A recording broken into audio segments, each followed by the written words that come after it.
So in today's video, I'm going to be teaching you how to build something that I've been wanting to build for a long time. Something that would look awesome on just about anybody's porch, and something that could be a huge money maker. In today's video, we are going to be making an herb garden box. So I decided to tackle this project after watching my wife grow herbs in our windowsill for years. Now this wouldn't have to be just for herbs. You can use it for a mini strawberry garden or really anything that you want. But I'm telling you now that people would love to just walk out their back door, pick a few herbs for supper, maybe some mint for a sweet tea.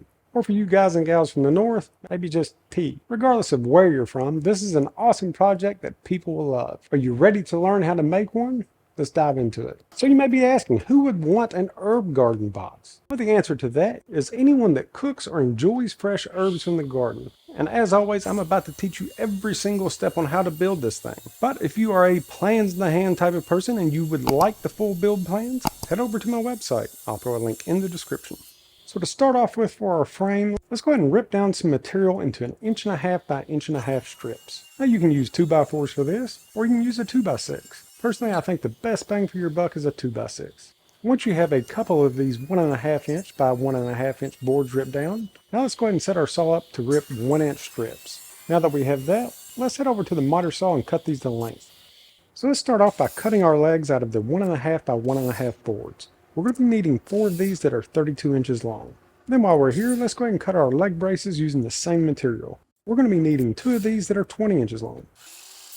And now for our 1.5 inch material. Let's cut 4 front and back boards that are 29 inches long, 4 sides that are 20 inches long, and then we'll be needing 3 shelf braces that are 29 inches long. All right, so now that we have our main parts of our frame cut, we need to take the front and back boards of our planter box, as well as the side boards, back to the table saw, cut a little notch in the edge of each board that will hold our side panels. Let me show you what I'm talking about. So to cut these notches, I set my table saw blade to 1/2 inch high. Then I set my table saw fence to 1/2 inch from the outside of the blade. This will give us a 1/2 inch total cut. I'm going to cut a 1/2 inch by 1/2 inch notch into each one of my boards. Now if you're using 3/4 material, you would cut a 3/4 by 3/4. Now that we have our first cut made, I'm going to cut each board again, and then I ran each board through on its edge, with the wide part of the board against the table and the cut part of the board against our fence. This will give us a nice 1/2 inch by 1/2 inch notch. All right, so now that we have all of our main frame parts cut, we have all of our leg parts, we have our side parts, now would be the time that if you want to do any type of staining or painting of this, maybe just to contrast the colors, you would go ahead and do it now. I think that I'm going to paint these black and leave everything else natural. That should really make the natural colors pop. And again, this part's completely up to you. Natural look would look great, but get creative with this. That's what's going to make yours stand apart from the rest. Okay, so now that you have all of your parts stained, painted, however that you would like, now we can move on to the next step for our assembly. And that's going to be the joinery for this. And to attach our front and back and side rails to our legs, I'm going to be using pocket hole screws. So I'll need to cut 2 pocket holes on each side of the boards that I've cut this little notch in. This is going to allow me to attach the boards to the leg. Now the other option, if you do not have a pocket hole jig or you just don't want to use it, is to pre-drill and counterbore 2 screws on the outside. That would probably add a bit more strength. However you decide to do it, it's up to you. But let's go ahead and get these pocket holes cut. Since I only have 1 inch of space to work with here, our pocket holes are going to have to be pretty close. So I'll just cut my first hole as close as I can to the inside edge. Then I'll cut my second hole as close as I can get it. And since this material is 1 inch thick, I'll make sure to have my collar set at 1 inch. All right, so now that we have our pocket holes cut and our front and back boards, which are our longer boards, and our side boards, let's go ahead and set these side parts aside and go ahead and get these front and back boards attached to our legs. So the first thing that I'm going to do is to install a rail at the top of each leg. Then once I get that installed, I'm going to measure down 10 inches to the bottom of the second rail and install that one. And essentially what we're doing is making our front and back assemblies. And then once you have both of the frames assembled, we'll move on to our next step. And for the second leg assembly, I'm going to show you how I would do it if I'm using screws on the outside. I'm going to measure down my board 3/4 inch, make a mark, and then I'll measure down 9.5 inches and make a mark. Then from the side, I'm going to measure up 1/2 inch at each one of my marks. Where these two intersect, that's where I'm going to place my screw. I'd actually use one of my pocket holes on the inside and then one 2.5-inch screw from the outside. Honestly, I think that this way will be the most stable. Once you have the screw placement for your first board marked, we want to make sure to put our screw holes in a mirrored image on the second leg. So instead of measuring off of this side of our material like we did for the first one, we're going to measure off the far side. This is going to make sure that our screw holes line up. You'll see what I'm talking about here in a minute. Now with our boards marked, we can go ahead and pre-drill and counterbore each one of our holes. And now that we have our holes drilled, we'll just turn our legs so that the holes are closest to the table. Now that we have our placement laid out for our outside screws, let's go ahead and lock this down from the inside only using the top pocket hole. Now if you're going to be using the screws on the outside, you're only going to need one pocket hole screw. Now if you're going to be using this method with a screw on the outside, which honestly I recommend, then you're only going to need one pocket hole on each end of these boards. Now that you have your 4 screws on the inside of this, we'll lock everything into place with the 4 screws from the outside. Now that's really tightening everything up. Okay, so now that we have both of these assembled, let's go ahead and cut our fence picket material that's going to set right inside of here, making a panel. So I'm just going to start off by ripping a few pickets down to 2.5-inch strips. Now you really don't have to rip these down if you like the wider board look. But for this build, I think that narrow strips will look better. So now that we have our pickets ripped down, let's head over to the miter saw. Now with my material cut down to 2.5 inches, I'm going to cut these into 48-inch strips. This will be enough to do all of our side panels. And for making repetitive cuts like this, it's always easier to cut more than one board at a time. Alright, so now that we have our panel boards cut, we can go ahead and install these onto our front and back sides. And to install these, just like anything else, there are several different ways that you can do it. I'm going to be using wood glue and 7/8-inch crown staples. Now you can also use brad nails or exterior screws. That'll be completely up to you. And whenever you get to the last board of your panel, we'll rip this board down to custom fit the space that you have left.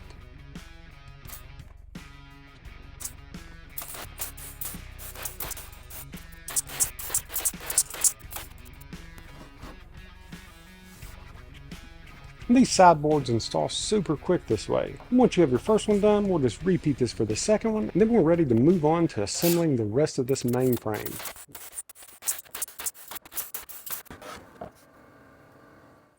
So to install my side panel frames, I'll be attaching these to the front and back assembly the same way that I did for my frames for the front and back. I'll be using the bottom pocket hole on the insides this time, and then once I get these locked down from the inside, I'll counterbore and install a screw from the outside. We'll get to that here in a minute. So now that I've cut 2 pocket holes in each one of my parts and I've actually assembled this thing, I've decided that you really only need one. The mix of attaching these from the inside as well as through the outside definitely makes a much stronger hold. And before we install our screws from the outside, let's go ahead and attach our front panel to the back panel. So with our 4 side frame boards installed, I'm just going to set this front assembly on top of the back assembly and then lock down my screws.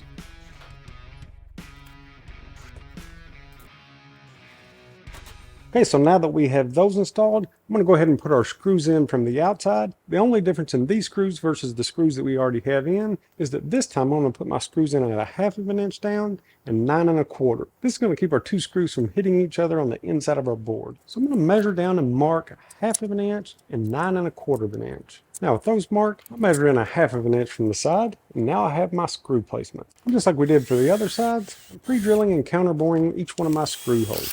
And we're going to do this for all 4 corners. Now that we have that done, let's move on to the next step. Okay, so now this thing is starting to come together. Let's go ahead and put our side panel slats in, then we'll move on to supporting this bottom. And we'll just install these side panel slats the exact same way that we did for the front and back.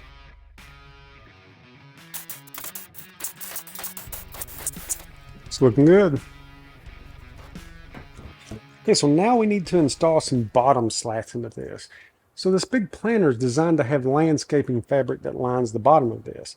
So essentially we're going to need something that's going to support that and support the weight of the soil that's put into it. So for that I've cut some 1 inch by 1.5 inch strips from my 2x material, and then I've put 2 pocket holes in the ends of each one. So these 5 boards are 21 inches long each, and I'm going to install 1 on each end, and then 1 in between those that's 7 1/4 inch away from the leg. These boards will be plenty thick enough to hold any type of weight that you want to add to it. Now if you wanted to put a solid bottom in this, you could go right over the tops of this with fence pickets on the inside, creating a nice solid floor. But for me, I want this one to have plenty of drainage, so I'll hold off on that for now. All right, so now that we have our bottom installed, I'm just going to flip this over, and then we'll go ahead and install our bottom shelf. So we already cut the parts for this bottom shelf earlier. It's going to be these 2.5" by 1.5" boards that'll go right between the legs. And then these 3" by 1.5" boards. And to install these 3 29" boards, I'm going to be using pocket holes. So again, I've cut 2 pocket holes on each end of the board. So the first thing that we're going to do is to install our 2 20" shelf supports. And to make installation of these super easy, I've taken some scrap material and cut 2 4" blocks. And now I'm going to set my shelf support up on these blocks and install 2 screws on each end. Again, I'll be pre-drilling and counterboring each one. We'll repeat this for the opposite side, and then we're ready to install our 3 shelf supports. And to install our 3 29" shelf boards, I'll put one on the front and back attached to each leg, and then one in the very center. This is going to make a nice supportive frame for our shelf boards.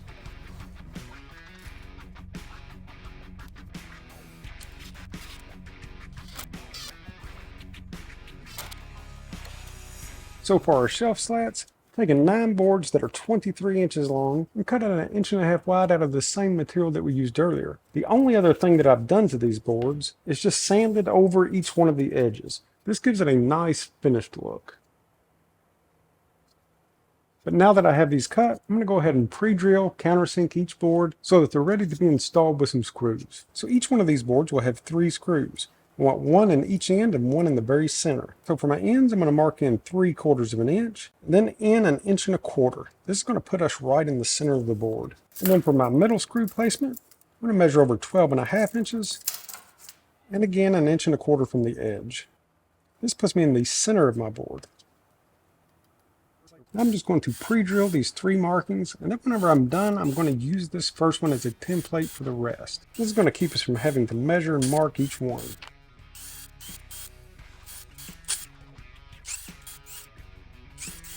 Now with all of our parts pre-drilled, let's go ahead and countersink each one of our holes. This is going to keep the screw head from splitting the board. Then as far as the spacing between each board, you can measure this out to a 3/4 inch gap, or use a piece of 3/4 scrap wood.